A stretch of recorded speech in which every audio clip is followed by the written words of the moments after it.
புரட்சி தளபதி நம்முடைய முதலமைச்சரை பற்றி சொல்ல வேண்டும். இப்போ இந்திய நாட்டில் எவ்வளவு முதலமைச்சர் இருந்தார்கள், இருப்பார்கள், இருந்து கொண்டிருப்பார்கள். ஆனால் இப்போது ஒரு புதிய கோணத்தில் தமிழ்நாடு இதுவரை பார்க்காத ஒரு முதலமைச்சரை தமிழ்நாடு பார்த்துக் கொண்டிருக்கிறது.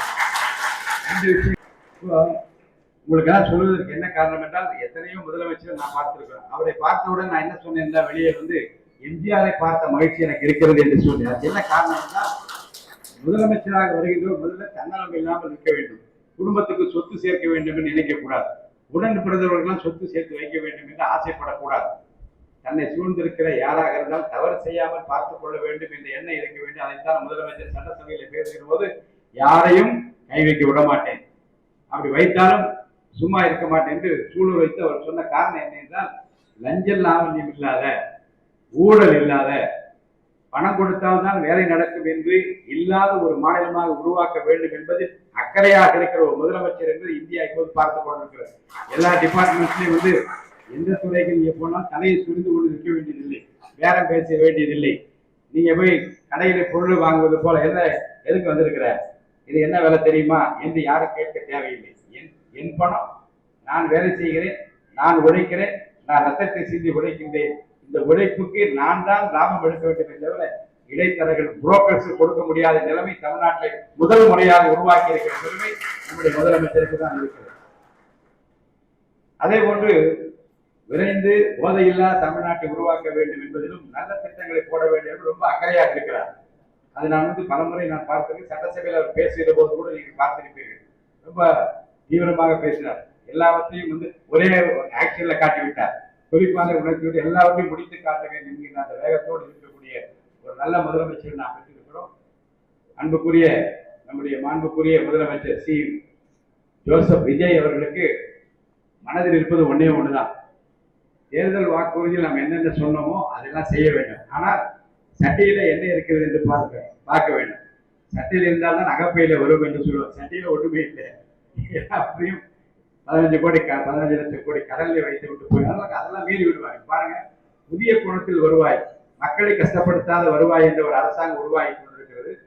நிச்சயமாக எல்லா வாக்குறுதிகளையும் படிப்படியாக நிறைவேற்றுகிற தன்மையை மக்கள் ஏன்னா மிகப்பெரிய எதிர்பார்ப்பு.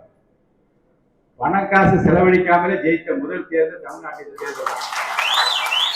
அதே போன்று யாரை எங்க போட்டாலும் எந்த ஜாதி, எந்த மதம், எந்த மொழி என்று கேட்காம ஓட்டு போட்ட தேர்தல் இந்த தேர்தல் தான் நான் பார்த்தேன். வேண்டாம் வேண்டாயா ஐயா, நான் வந்து ஒரு சாதாரண ஆட்டோ டிரைவரா இருக்கேன், எனக்கு வேணான்னு தலைவர் சொன்னேன். நீ நில்லு, நீ நின்று ஜெயிக்க வேண்டும் என்று ஒரு சாதாரண தொண்டரை கூட எம்எல்ஏ ஆக்கி அழகு பார்த்த தலைவர் நம்முடைய 234 வேட்பாளர்கள் ஏதாவது மேடையில் நிற்க வச்சு கையை நீட்டி உறுதிமொழி எடு, நான் லஞ்சம் வாங்க மாட்டேன், நேர்மையாக நடப்பேன், மக்கள் பணி ஆற்றுவேன் என்று இந்தியா நாட்டில் எவ்வளவு தேர்தல் நடந்து சுதந்திரம் அடைந்ததிலிருந்து 234 பேரை வரிசையா நிற்க வச்சு கையை நீட்டி சத்தியம் பண்ணி கொடு என்று சத்தியம் வாங்கி கொண்டு ஆட்சி நடத்துகிற ஒரே ஆட்சியினுடைய ஆட்சி தான். ஆட்சியை பற்றி பாராட்டி பேசுகிற உரிமை எனக்கு இருக்கிறது. அரசியல் நான் பேசக்கூடாது. ஒரு சபாநாயகராக என்னை ஆக்கி நடுநிலைமையில இருந்து பணிகளை நிறைவேற்றுவதற்கு இறைவன் எனக்கு வார்த்தையை கொடுக்கிறார். தேவ சித்தம் இல்லாவிட்டால் இது நடந்திருக்கார். கர்த்தருடைய பரிசுத்த நாமத்திற்கு ஸ்தோத்திரம். என்னுடைய முதல்வருக்கு, எங்களை எல்லாம் சரியான பாதை, நேர் பாதையில் நடத்துகின்ற முதல்வருக்கு என்னுடைய நன்றியை நான் இந்த தருணத்தை தெரிவித்து, ஊர் மக்கள் சார்பில் 2-3 கோரிக்கை வைத்திருக்கிறார்கள். அப்புறம் நல்ல சமூகம் நம்மளுக்கு உருவாக வேண்டும். எந்த ஊர்ல இருந்து இளைஞர்கள் எல்லாரும் வந்து அரசியல் தெளிவு இருக்க வேண்டும். நாட்டில் என்ன நடக்கிறது என்ற புரிதல் வேண்டும். யார் நல்லவர்கள், யார் கெட்டவர்கள் சொல்லுங்கள். நல்லவர்கள் நோக்கி இளைய சமுதாயம் போக வேண்டும். அந்த சிரமம் இருக்கும், கஷ்டம் இருக்கும்.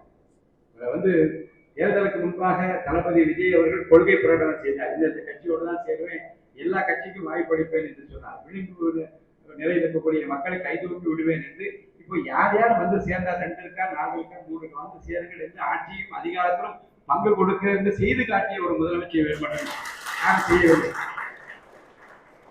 ஆக நம்மை பொறுத்த வரைக்கும் ஒரு செக்குலரிசம், மத சார்பு இல்லாமல், மத மோதல் இல்லாமல், இனக்கலவரம் இல்லாமல், ஜாதி மோதல் இல்லாமல் எல்லாரையும் அரவணைத்து சகோதர மனப்பான்மையோடு நடக்கிற ஒரு அரசாங்கம் இருந்தால்தான் தமிழ்நாடு அமைதி பூங்காவாக இருக்கும்.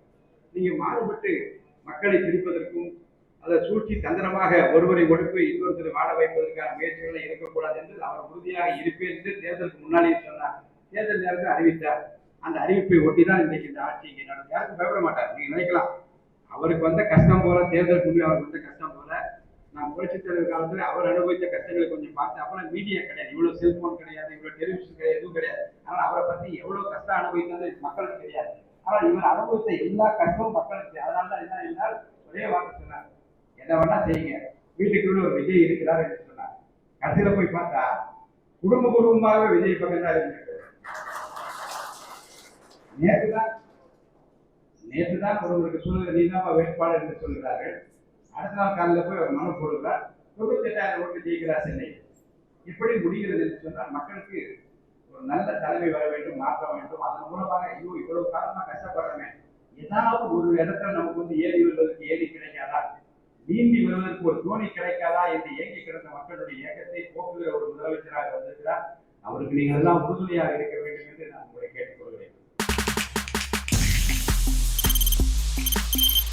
தவிர்க்க முடியாத தம்ப்நெயில்ஸ், கலக்கலான கண்டென்ட்ஸ், சினிமாவும் சீரியஸ் பிரச்சனைகளும், பல வருடங்கள் இடைவெளிக்கு பிறகு இந்த படத்துல ஒரு கலகலப்பும் கைகலப்பும், போயிட்டே தான் இருக்காரே தவிர பிரேக்கே இல்லாமல் பிரேக்கிங் நியூஸ் சொல்லும் தந்தி டிவி ஆப். இன்ஸ்டா தலைமுறை வரை இறங்கி அடிக்கும் தந்தி டிவியின் டிஜிட்டல் எக்ஸ்க்ளூசிவ். அது தண்ணிக்குள்ள போகும்போது ஹேங் ஆயிடுச்சு. உங்களுக்கு விஜய் சார் எந்த அளவுக்கு ரொம்ப பிடிக்கும்? Of course, Malayalis are huge Vijay sir fans. ரெண்டு பேருமே ரொம்ப பிடிக்கும் எனக்கு. தந்தி டிவி ஆப்பை இலவசமா டவுன்லோட் செய்யுங்க, ஃபாலோ பண்ணுங்க, சப்ஸ்கிரைப் பண்ணுங்க, என்ஜாய் பண்ணுங்க.